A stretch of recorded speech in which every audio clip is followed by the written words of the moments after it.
Greetings, everyone. Over here, we don't wait for the thing to trend to pronounce it. Over here, we have insight or foresight about things that are to come. Okay?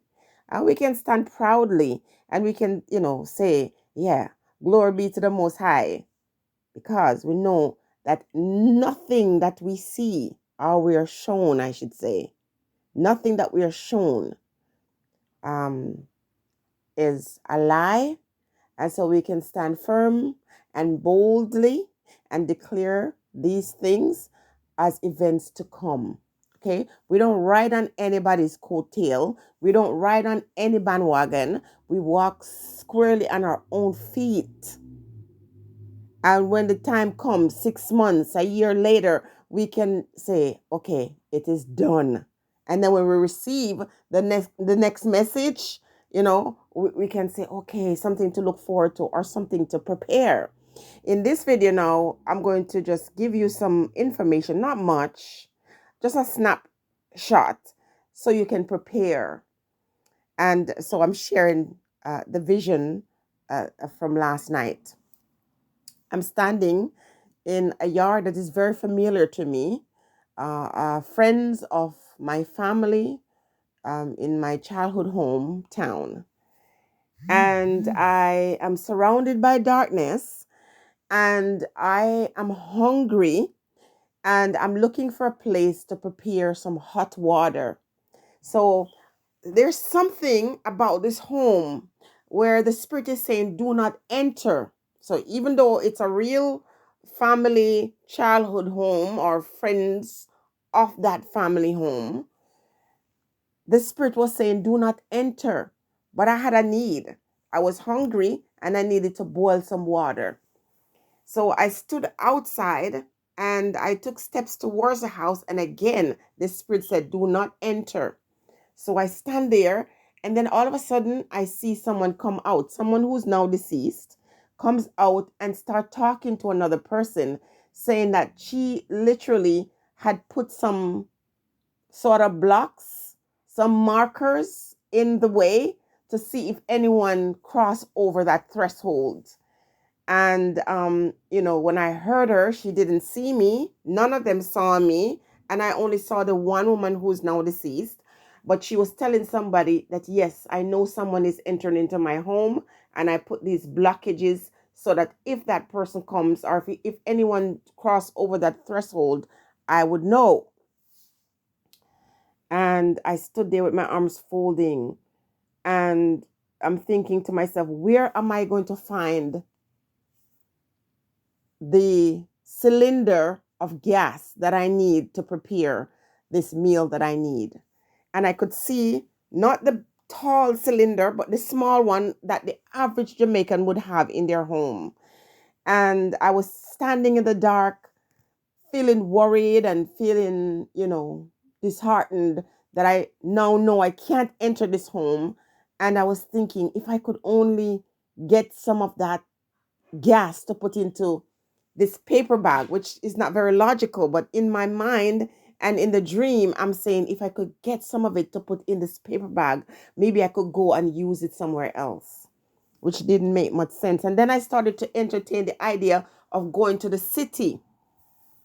What I'm pronouncing here is that what we often take for granted, electricity, gas, water, all the things that we get so accustomed to having, all of these things, if for not one reason or the other, in some cases will be used as a kind of noose around your neck. Do this or you don't get that. Or will be a way to sort of hold people as hostage, because the hostage taking business these days is just off the chain. Now, here's a real message in this. We have become so accustomed to these things that are given to us to make our lives easier and better. And while that is okay, we abandon the things that we grew up with. Like, for example, many persons don't know how to make a wood fire. I'm going to tell you, I'm one of those ones. I wouldn't be able to catch a fire without oil. So if you put that wood on the ground with the three stones, I could pour the gasoline or pour the oil on it and light it, and I could make myself a fire. But I'm not a wilderness person, to be honest with you. And there are other people who are not. So just imagine a time when nobody can get any gas. And if you are Jamaican, you know how this wicked gas is. It goes out on Sunday when you're making your Sunday dinner. How many people on a Sunday when you're making your rice and peas and your chicken and whatever it is you make on Sundays, in the middle of it, there goes the what do you call it? The gas. It's finished. And if you live in a community that is not open on Sundays, you're in big trouble. Some people could just go in the woods and break up some wood and start a fire outside. Many of us don't know how to do that. But when you're in Jamaica, you're still in a better place, because even if you don't know how to do it, I'm sure you can find somebody in your neighborhood who would know how to catch a fire using, the old method. Or they would be able to go buy a bag of charcoal. Is it charcoal? Yes, a bag of coal, and you could put it in the rim. Hey, people, gather your car rims and make sure you have some coal stacked, or if you don't have them in bags, you can learn how to make your own coal skill. We're gonna have to go back to the days when we were doing everything from scratch. So for me, like I said, I know how to make my own bread. I know how to do so many things. I've taught myself how to do a lot of these things. And if need be, I would figure out how to put the three stones outside and to, you know, cook that meal. So what I'm essentially saying here, in my vision, what I'm seeing is there will be shortage of cooking gas and other things that you need. And places like where we live, it's going to be difficult to be without electricity in the winter months.